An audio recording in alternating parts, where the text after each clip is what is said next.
आज मनोहर लालजींचं घर पाहुण्यांनी भरलेलं होतं, कारण त्यांच्या घरी नवीन सुनबाई विशाखाचा गृहप्रवेश होणार होता. सगळेजण नवीन सुनबाईसाठी खूप खुश होते आणि हा आनंद राहुलच्या चेहऱ्यावरही साफ दिसत होता.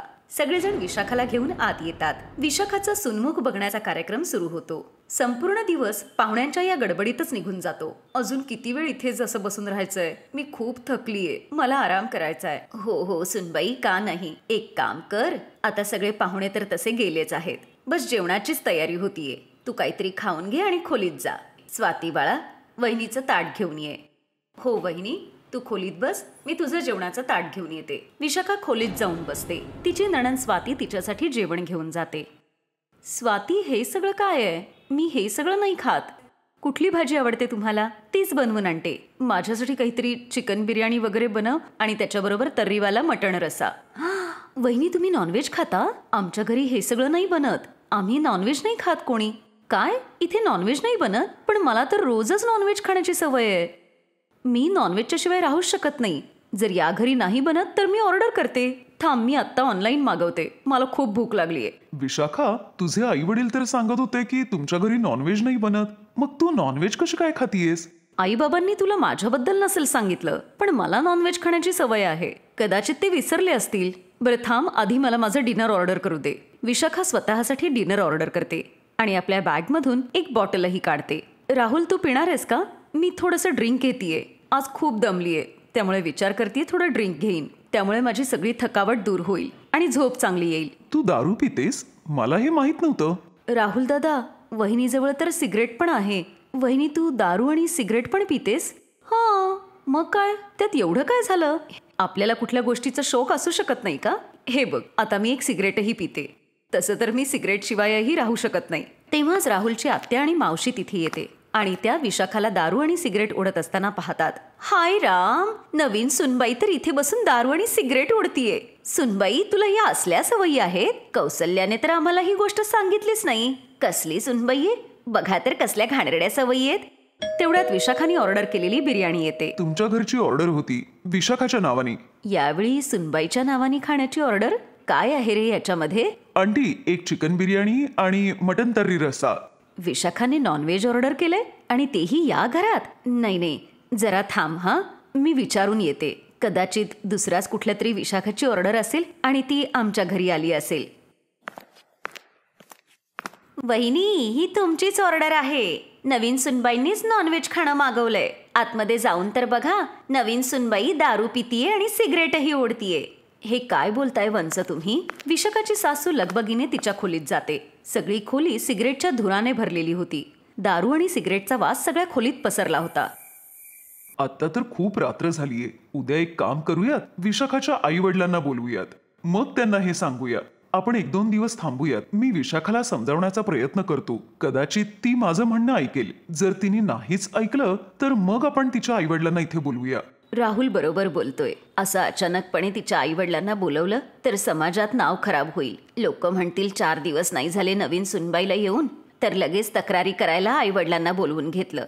पुढच्या काही दिवसात राहुलने विशाखाला समजावण्याचा खूप प्रयत्न केला, पण विशाखाने राहुलचं काहीच ऐकलं नाही. ती रोजच दारू प्यायची आणि चिकन, मटण, मासे खायची. हळूहळू ही गोष्ट सगळीकडे पसरली. राहुल या लग्नामुळे खूप टेन्शनमध्ये होता. एक दिवस त्याने विशाखाशी स्पष्ट बोलण्याचा निर्णय घेतला, पण त्याआधी विशाखाचं एक सत्य त्याच्या समोर आलं. एकदा राहुलची एका रेस्टॉरंटमध्ये मीटिंग होती. तेव्हा त्याने विशाखाला एका दुसऱ्या मुलाबरोबर बसलेलं तिथे पाहिलं. राहुल त्यांचं बोलणं ऐकत होता. तुला माहितीये की मी राहुल बरोबर अजून बायको म्हणून काहीच संबंध ठेवले नाहीयेत आणि मी ते ठेवणारही नाही. मी फक्त तुझी आहे मानव आणि तुझीच राहीन. मला फक्त 1 आठवडा दे, मी तुझ्याकडे येईन. राहुल आता सगळं समजला होता. त्याला कळालं होतं की विशाखाचं त्याच्यावर प्रेम नाहीये. विशाखाने हे लग्न जबरदस्तीने केलं होतं. राहुल विशाखाच्या आईवडिलांना बोलवून घेतो. विशाखा, तू आता स्वतंत्र आहेस. तू माझी कधीच नव्हतीस, पण तू मला निदान एकदा सांगितलं असतंस तर मी हे लग्न केलंच नसतं आणि तुला हे सगळं नाटक करण्याची गरजही नव्हती. आई, बाबा, मी विशाखाला माझ्या पत्नीच्या बंधनातून मुक्त करतोय. विशाखा, तुला जो आवडतो त्याच्याशी तू लग्न कर. Thank you Rahul, thank you so much. आई बाबा, एकदा मी तुमच्या सांगण्यावरून चुकीचा निर्णय घेतलाय, पण आता नाही. मी मानवशी लग्न करायला चाललीये. मी मानव बरोबर खूप खुश राहीन. सॉरी राहुल, मी तुला खूप हर्ट केलंय. आई, बाबा, स्वाती, तुम्हीही मला माफ करा. राहुलने मानवला घरीच बोलावलं होतं. स्वाती मानव बरोबर बाईकवर बसून निघून जाते. राहुलचं दुसरं लग्न होतं, पण मोठ्या मुश्किलीने होतं. कारण लग्न झाल्यानंतर ते अशा पद्धतीने मोडलं तर दुसरं लग्न मोठ्या मुश्किलीने होतं. मग ते मुलाचं किंवा मुलीचं लग्न असू दे, जर आपल्या आवडीचा जोडीदार मिळाला नाही तर दोघांच्याही आयुष्याचं असं नुकसान होतं. लोकांच्या अनेक प्रश्नांना सामोरं जावं लागतं. सुनेला जर 4च दिवस राहायचंय तर मग लग्न कशाला करायचं? सोडून द्यायला एवढं काय झालं होतं? असे अनेक प्रकारचे प्रश्न लोकांच्या डोक्यात असतात. त्यामुळे आईवडिलांना आपल्या मुलामुलींचं लग्न अतिशय विचार करून त्यांच्या आवडीनुसारच करून द्यायला हवंय. मगच त्यांचं वैवाहिक आयुष्य सुखी होतं.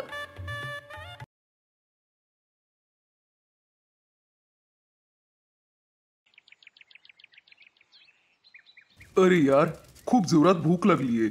एक काम करतो, हे चाऊमिनच खातो. चाऊमिन केवढ्याला दिलं? 20 रुपयाची हाफ प्लेट आणि 40 रुपयाला फुल. बरं, मग एक काम करा, एक हाफ द्या आणि थोडा सॉस जरा जास्त द्या. पण मी याच्यात आधीच सॉस टाकते. अहो, थोडा बाजूला द्या ना. जास्त सॉस असलं की जरा चांगलं वाटतं खायला. सुरेशने चाऊमिन खायला सुरुवात केली आणि मग मनातल्या मनात विचार करू लागला.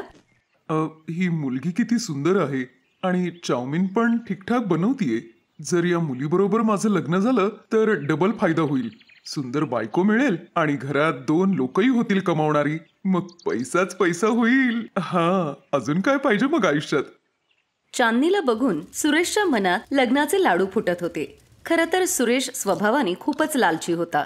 दुसऱ्या दिवसापासून सुरेश रोज चांदनीच्या गाडीवर येऊ लागला.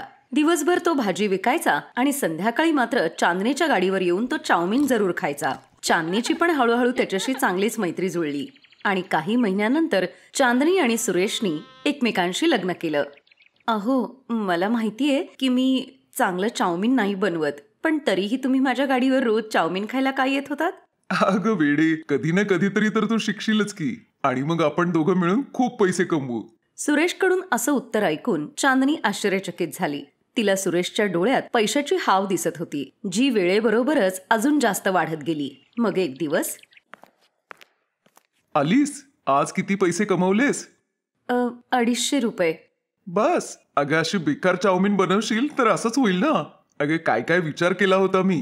तू पैसे कमवशील, मी पण कमवीन, मग आपण एक चांगला बंगला बांधू, मोठी कार घेऊ. पण माझं तर नशीबच फुटलं. लग्नानंतर 1 वर्षातच सुरेश खूप बदलला होता. तो चांदनीला कमी पैसे कमवण्यावरून खूप बोलायचा आणि टोमणे मारायचा. एक दिवस जेव्हा सुरेश बाजारात जात होता तेव्हा त्याला खूप जोरात भूक लागते आणि तो काहीतरी चटपटीत खाण्याच्या शोधात इकडे तिकडे फिरत होता. तेव्हा जवळच त्याला एक गाडी दिसली, जिथे एक सुंदर मुलगी मोमोज विकत होती. मला एक हाफ प्लेट मोमोज द्याल का? आणि हो, चटणी जरा जास्त द्या. सुरेशने मोमोज खाल्ले. ते खूपच छान होते. मग सुरेश मनातल्या मनात विचार करू लागला, किती सुंदर मुलगी आहे आणि किती छान मोमोज बनवतीये. मला हिच्याशीच लग्न करायला पाहिजे होतं. मी पण कमवले असते आणि हिनी पण खूप कमवले असते. पैसाच पैसा आला असता. पण माझं नशीबच फुटकं. मी कोणाशी लग्न करून बसलो. छे.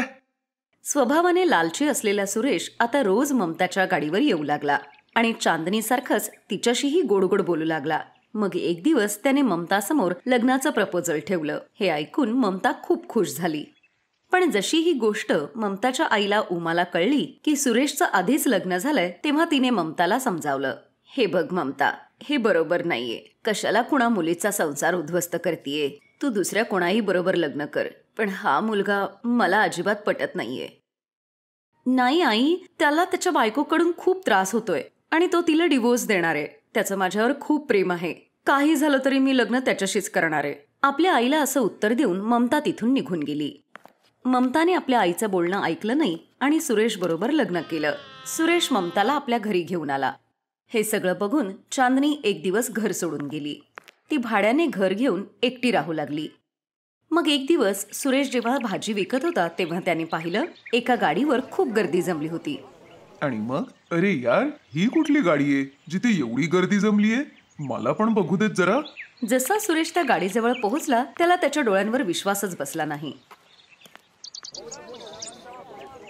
चांदनीचा गल्ला पैशांनी भरलेला होता आणि सुरेश हे बघून आश्चर्यचकित झाला. मग त्याच संध्याकाळी चांदनी, माझी चूक झाली. मी ममताला सोडून देईन. तू चल माझ्या बरोबर. आपण दोघे जण मिळून चाऊमिनची गाडी लावूया. काय म्हणालास? ममताला सोडून देईन? दुसरं काय करू शकतोस तू? आधी मला सोडलंस आणि आता ममताला सोडून देशील. तू एक नंबरचा लालची आणि घाणेरडा माणूस आहेस. मी आत्ता जरी तुझ्या बरोबर आले ना, तरी उद्या दुसरी कोणी गाडीवाली चांगली कमाई करतीये बघून तिच्याकडे जाशील. चालता हो इथून, समजलं? आता तू नेहमी एकटाच राहशील. गप्पा बस. कोणी सांगितलं मी एकटाच राहीन? तू मार इथंच. मी जातोय माझ्या ममताकडे. ममता तर इथेच आहे आणि तुझं हे सत्य स्वतःच्या कानाने ऐकतीये. तुझ्या बोलण्यात अडकून तिने आपल्या आईचीही साथ सोडली, पण या सगळ्यात मला त्यांची साथ मिळाली. मग माझंही कर्तव्य होतं ना की त्यांच्या मुलीच्या डोळ्यावर जो पडदा आहे तो बाजूला सारायला हवा. तिन्ही बायकांना एकत्र बघून सुरेश थक्कच झाला. त्याला समजलं होतं की आपल्या लालचीपणामुळे तो सगळं काही गमावून बसला होता. Best buddies. हॅलो मित्रांनो, हा व्हिडिओ पाहिल्याबद्दल धन्यवाद. जर तुम्हाला हा व्हिडिओ आवडला असेल तर कृपया लाईक, सबस्क्राईब आणि कमेंट नक्की करा. आणि हो, शेअर करायला पण विसरू नका. अजून असेच मजेदार व्हिडिओ पाहण्यासाठी खाली दिलेल्या घंटीला दाबा. बघत रहा बेस्ट बडीज.